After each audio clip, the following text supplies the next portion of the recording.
Bonjour à tous, c'est Gilles Mention. Je vous souhaite un très bon vendredi 13. Cette pleine lune en Poisson, c'est une lune qui est très très puissante parce que bon, elle fait la conjonction avec Neptune dans le Poisson, dans le mystique, dans l'éternel, dans l'infini. Et de l'autre côté, en Vierge, qui nous aide à adresser tous ces petits détails, il y a Mercure et Vénus qui font une conjonction, et juste à côté, il y a le Soleil et Mars qui font une conjonction, et tout ça, ça fait un T carré à Jupiter. Et il y a Saturne qui se prépare à aller de l'avant parce qu'il a rétrogradé, il passe 6 mois avec le nœud du sud de la Lune, hein, qui rétrograde en même temps, et il va repartir de l'avant. Donc c'est vraiment la queue du dragon, c'est-à-dire cette queue du dragon, ce nœud du sud, c'est tout le karma, tout le passé, et Saturne étant le maître du temps. Donc il y a toutes sortes de transformations très très importantes qui sont en train de se passer. Et donc c'est une lune très très transformative, hein, comme toutes les lunes, mais bon, et donc, ce qu'il faut savoir, c'est comprendre, c'est que tout ce que l'on vit dans ce monde terrestre n'est qu'un petit détail de qui on est. C'est une réalité partielle, et donc il faut arriver à se détacher. On est très challenge, il y a beaucoup de challenge sur le fait de lâcher prise sur cette réalité physique. Parce que dans tous ces détails du monde physique, de notre réalité, il y a plein de choses qui sont au-delà de notre contrôle, qu'on cherche à contrôler, mais qu'on ne peut pas contrôler. Alors que quand on se concentre sur la source, sur le flow, sur l'état de grâce, tous les détails les détails s'arrangent, hein. Donc c'est vraiment, il faut avoir confiance. Moi actuellement, je suis très challengé. Il y a deux réalités qui se confrontent dans ma tête, une réalité paradisiaque et un cauchemar absolu. Donc je lâche prise sur toutes ces choses. Je vraiment me concentre. Il n'y a que le rêve, que le paradis qui est vraiment important. Bon, c'est un peu Neptune qui est là aussi, qui nous aide. Savoir que tous les contrastes, toutes les choses qui ne sont pas voulues ont de l'importance parce qu'elles nous permettent de déterminer ce qui est vraiment voulu. Elles nous servent à savoir ce que l'on veut vraiment. Et, euh, et, et toutes les choses, une fois qu'on se concentre sur cet état de perfection, la perfection ne peut pas vraiment être complètement atteinte. Mais on peut arriver à accepter le fait que toutes les choses se passent dans le timing divin, dans le bon moment du divin, jusqu'à ce moment où on est ancré dans la lumière et la vie. À ce moment-là, toutes les choses, il n'y aura plus les transformations continueront, mais notre état sera stabilisé. Et oui, c'est-à-dire que bon, plus on se concentre sur ce qui est voulu, sur vraiment ce qui est le plus voulu, ce qui est cet état de grâce, cet état de perfection intérieure, au plus tous ces détails, on pourra les rencontrer dans la grâce aussi. Savoir que bon, l'énergie, de toute manière, les énergies sont constamment tout ce qu'on appelle la vie, c'est quelque chose, c'est un flot qui est constamment en évolution, constamment. On ne pourra jamais arrêter ce flot de la vie. On peut se stabiliser à l'intérieur du flot, mais il y aura toujours cette expansion. Et ce que l'on recherche, c'est le bonheur, et se concentrer sur le bonheur, sur la joie, d'être orienté sur les solutions et pas sur les problèmes, hein. Donc c'est une valeur épicurienne. Donc, je vais tirer 10 cartes avec le Dakini pour voir un petit peu pour ces 28 jours qui arrivent, pour cette pleine lune, qui va nous amener à la prochaine pleine lune. De toute manière, c'est des cycles. Alors bon, donc faut essayer de ne pas se laisser distraire par toutes ces choses du procédé mental qui, euh, qui peuvent être extrêmement distractifs. Il faut arriver à rester stoïque à l'intérieur de nous et pas se laisser distraire, savoir que bon, tout peut venir, se répéter. La situation d'ailleurs, c'est lourd et méchant. C'est-à-dire la vie peut être lourde et méchante parce on vit on a tous ces procédés mentaux qui sont des mémoires cellulaires qui reviennent. Donc il faut arriver à se détacher, s'alléger, se il faut pas être miné, il faut être gentil et léger, hein, le plus possible avec vous-même et avec les autres. Ce qu'il y a autour de cette situation, c'est le fruit élixir, l'essence, c'est le désir de goûter à toutes les choses de la vie, aux meilleures des choses de la vie. Et on a envie de goûter à toutes ces choses, on a envie de partager toutes ces choses, on a envie de vivre au maximum cette expérience terrestre. Ce que l'on voit devant nous, c'est la patience, c'est-à-dire c'est quelqu'un qui est debout sur le dos d'une tortue, mais bon, il n'a pas besoin de trop gesticuler, parce que de toute manière, la tortue, elle avance à son propre rythme. Dans le subconscient, le passé lointain, il y a l'holocauste, c'est-à-dire que tout ce qui n'est pas en harmonie avec la volonté divine est complètement, c'est bousculé, c'est détruit, c'est cassé, c'est toutes ces choses qui ne sont plus soutenus par l'univers, toute cette réalité de la troisième dimension, tous ces drames, tous ces conflits, tous ces problèmes et tout ça ont besoin d'être transmutés pour disparaître, tomber dans la poubelle la poussière de l'histoire. Et actuellement, on est Dans la méditation, c'est le chariot, c'est aussi l'habilité d'aller de l'avant, c'est le chariot d'Apollon, hein, c'est la reconnaissance publique d'une réussite. Ici, l'espace de crémation, c'est-à-dire c'est transcender la réalité matérielle. C'est arriver à s'élever au-dessus des choses, pour savoir que tout est partiel, il n'y a que notre âme qui est éternelle, et notre connexion à notre source. Ce qui vient dans le futur immédiat, c'est la voie à travers, c'est l'ermite, c'est la clé qui nous permet de passer à travers les portes cosmiques. Notre force dans la situation qui nous représente, c'est la goutte de cœur, c'est l'oasis dans le désert, c'est la sagesse. Nous possédons cette sagesse qui nous permet de pouvoir chercher cette source, cet nourrissement à l'intérieur, quelles que soient les circonstances. Ce qui nous entoure, c'est très puissant, c'est le mont Meru, c'est le centre de l'univers. Le mont Meru, c'est le centre de l'univers sur Terre, c'est une montagne dans l'Himalaya qui est vraiment très, très, très, très puissante. Hein. Et donc, il faut se concentrer toujours sur la source, sur le centre de l'univers, sur le bien, sur le vrai, le beau. Et ce que l'on ressent dans nos émotions internes, c'est l'habilité d'utiliser l'humour pour se détacher des situations. C'est le dernier rire, le futur. Vu qu'on ne sait pas ce qui arrive dans le futur, il faut essayer de rester léger, de pas prendre... Parce que si on voit des choses qui peuvent être négatives, qui peuvent arriver dans le futur, il faut essayer d'éviter toutes ces choses qui peuvent être négatives. Mais au plus on passe de temps à y penser, au plus on leur donne une possibilité de se manifester. Alors que si on se concentre sur quelque chose qui est vraiment voulu, léger, où on peut trouver de l'humour pour décharger les situations, au plus on donne cette possibilité de choix. Et l'aboutissant, c'est le pouvoir du serpent, c'est le pouvoir du choix, c'est le pouvoir de la sexualité, c'est le pouvoir de choisir sa direction, prendre contrôle de la direction de sa vie. Donc il y a toute cette prise de pouvoir qui arrive, hein, c'est très très important, très puissant actuellement, on est tous testés de toute manière donc il y a tous, j'entends cette célébration aussi qui arrive. Donc là, je me suis remis au café aujourd'hui, on m'a autorisé un café, parce que j'ai pu dormir que 3 heures cette nuit, et d'habitude je m'étais remis au thé, mais là, on m'a autorisé un café aujourd'hui, donc j'en bois 2, pas plus, mais bon, j'ai autorisé un café aujourd'hui, mais je sais que le café, ça me retarde, c'est comme toutes ces choses, c'est un peu neurologiquement, c'est pas ce qui m'amène à la paix intérieure. Mais bon, il y a des jours, il faut savoir qu'est-ce qui est acceptable pour vous dans la journée, dans le moment.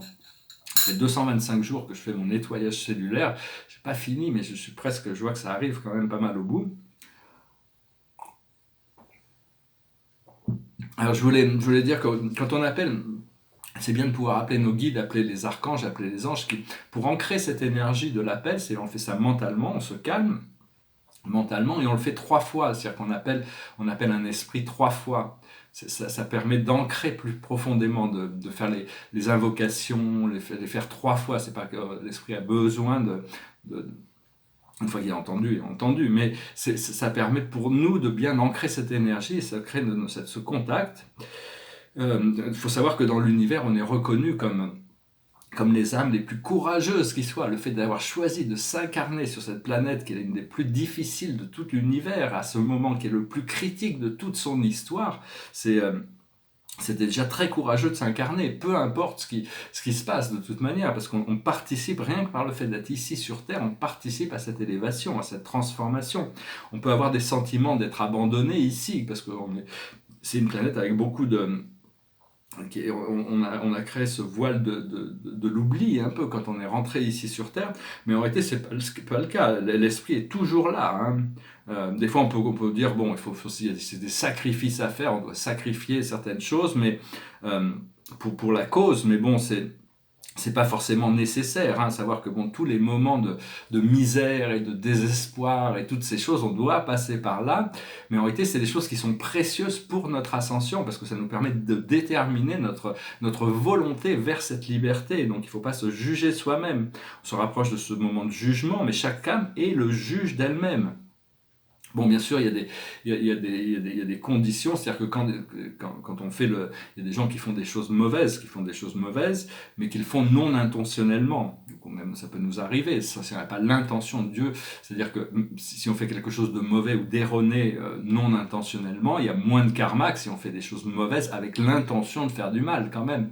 Et donc, Et il y a des âmes qui ont fait des choses très sombres, donc ils doivent faire face aux tribunaux célestes, terrestres, solaires, galactiques, hein, selon l'implication, parce qu'il y a des crimes, il y a des choses qui ont fait tellement de préjudice.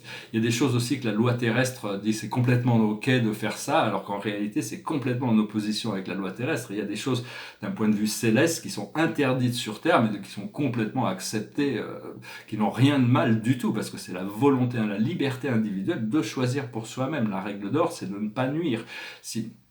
Alors, entre adultes consentants, on peut faire ce que l'on veut. Hein. Il y a pas de, toutes ces choses, c'est Nietzsche qui avait parlé de ça. Par-delà le bien ou le mal, au nom du bien, au nom de cette moralité puritaine, on impose des tyrannies aux gens pour essayer de les conformer dans ce que l'on y pense. Hein. Les croisades, l'Inquisition, enfin il y a eu toutes sortes de choses par le passé, mais il y en a encore hein, de ces procédés draconiens.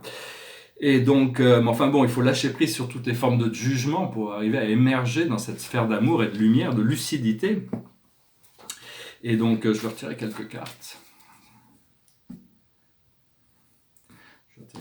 La plus haute sagesse, bon, cette lecture c'était un peu assez général pour le mois, hein. Ça c'est plus disons pour la semaine, hein, cette semaine, et quelques jours qui arrivent. La plus haute sagesse c'est notre maître guide. Notre maître guide est un être divin, un être céleste. Si vous ne connaissez pas votre maître guide, demandez à avoir des interactions, de le connaître, de le sentir. Des fois ça peut être des esprits qui viennent, que vous connaissez déjà, qui viennent remplir cette fonction jusqu'au moment où vous découvrez votre maître guide principal.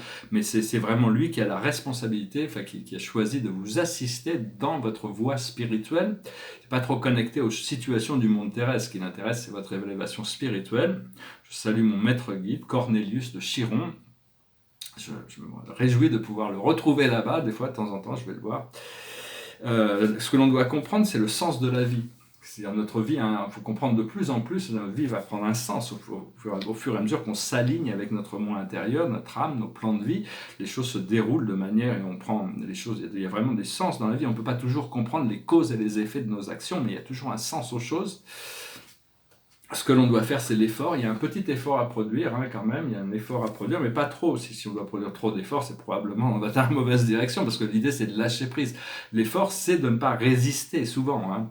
Et l'aboutissant, c'est l'association avec Dieu, avec le co-créateur, avec la source. Savoir qu'il y a des choses qu'on doit faire, qui sont dans notre pouvoir, et des choses qu'on ne peut pas faire, qui ne sont pas dans notre pouvoir. C'est avoir confiance que Dieu peut nous les apporter, que la source, que le créateur peut nous apporter.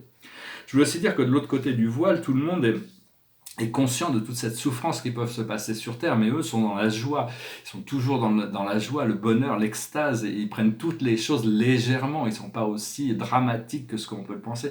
Il ne faut jamais, même si on voit quelqu'un souffrir, l'idée c'est de ne pas aller souffrir avec eux, ça ne leur sert à rien, ils ont envie c'est quelqu'un qui souffre n'a pas envie de voir quelqu'un qui est heureux, mais on ne peut pas les servir si on souffre avec eux, ça ne sert à rien, il faut arrêter de tous ces responsabilité de penser qu'on peut aider les autres en souffrant nous-mêmes. Hein. Ça sert à rien. Donc voilà, c'était un peu le message que je voulais livrer aujourd'hui pour ce vendredi 13, jour de chance.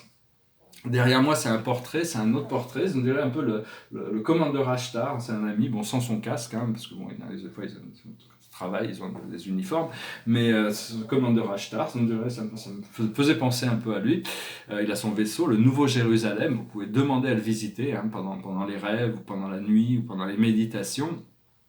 Et d'ailleurs, je vais vous demander la permission de me laisser pousser les cheveux, parce qu'on me demande de me raser la tête, j'ai envie de me laisser pousser un peu les cheveux, il faudrait juste que je trouve un bon coiffeur. Et puis ici, c'est une autre version, comme le tableau que j'ai montré hier, c'est la version numéro 4 de 7 grandes familles spirituelles. Alors, je peux vous montrer un peu plus près.